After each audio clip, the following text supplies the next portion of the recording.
So, I've been giving some serious consideration to some of Donald Trump's policy proposals, which really don't need to be changed that much. They just need a little bit of modification of details to make them politically and economically viable. I think.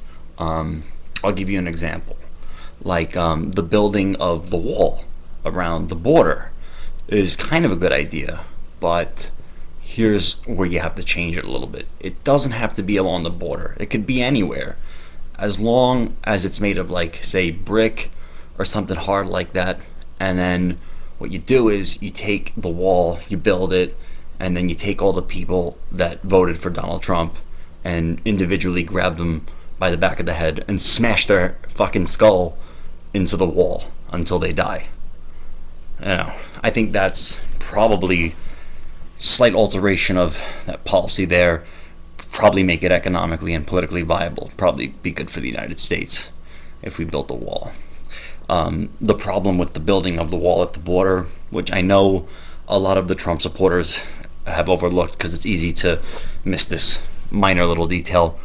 The problem is that just as much as it keeps stuff from coming in, it prevents stuff from going out. And if any of you troglodyte, worthless, stupid Neanderthal motherfuckers knew what an export was, you'd understand that we can't send our commodities to Latin America, which we love to do, to rape their producers and marginalize them further, to make them poorer so that they want to come here but can't because there's a wall which prevents us from sending goods over to Latin America, which we depend on gratefully for foreign trade.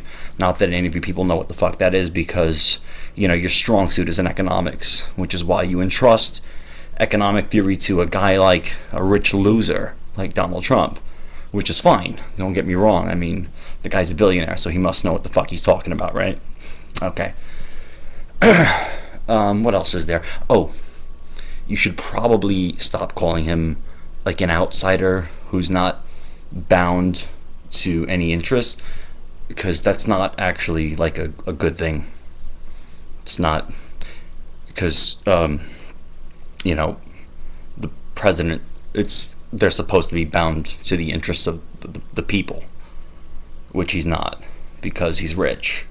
And I'm pretty sure he deposits all those billions of dollars into banks, which I'm sure he's a little bit teensy-weensy bound to, maybe. I don't know. Because, unless he's got his billions of dollars in a fucking mattress in Hell's Kitchen somewhere, which I'm not aware of, then he's probably a little bit bound to the interests of the banks that give him all of that money.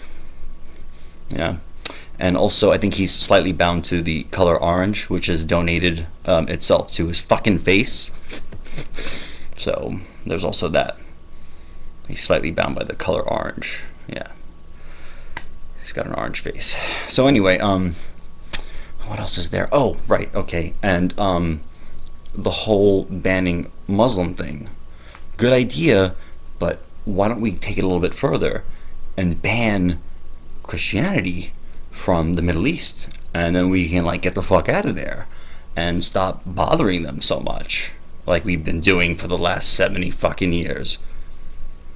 Because that's only fair. It's like, okay, the Christians stay on our side of the Atlantic, and the Muslims, they stay on their side, because every time a Christian fucking goes over there and gets all American and Christian in their faces, and then they get their fucking head chopped off because they're annoying for being there, you cry like a bunch of little bitches, and then you call them terrorists for that. And if that's the case, then what are you for going over there and harassing those people? I mean, I wouldn't dignify you by calling you terrorists. I'm thinking more like stupid homos or something is more in line with how I'd designate the category that you people fall into, for voting for Trump. That's it for now. I'm pretty sure there's other stuff, like, I don't know, like, you should probably admit that you're a horrible person, just own up to it. We all know you are. we're just kind of pissed that you seem disingenuous about your intentions for voting or supporting Donald Trump. I do appreciate the slogan, Donald Trump, finally a candidate with balls. I appreciate that you didn't go with finally a candidate with brains, because that would be far reaching. But yes, he does have testicles, shrivelly old orange balls. Yeah. So glad you didn't go with the brains thing. Don't emphasize the intellectualism, because that's lacking. That's lacking in you guys. You're not very smart. But you're to the point. You got very simple, straightforward, understandable arguments that are extremely wrong. They just need a little bit of modification, and I'm just here to help. So you're welcome.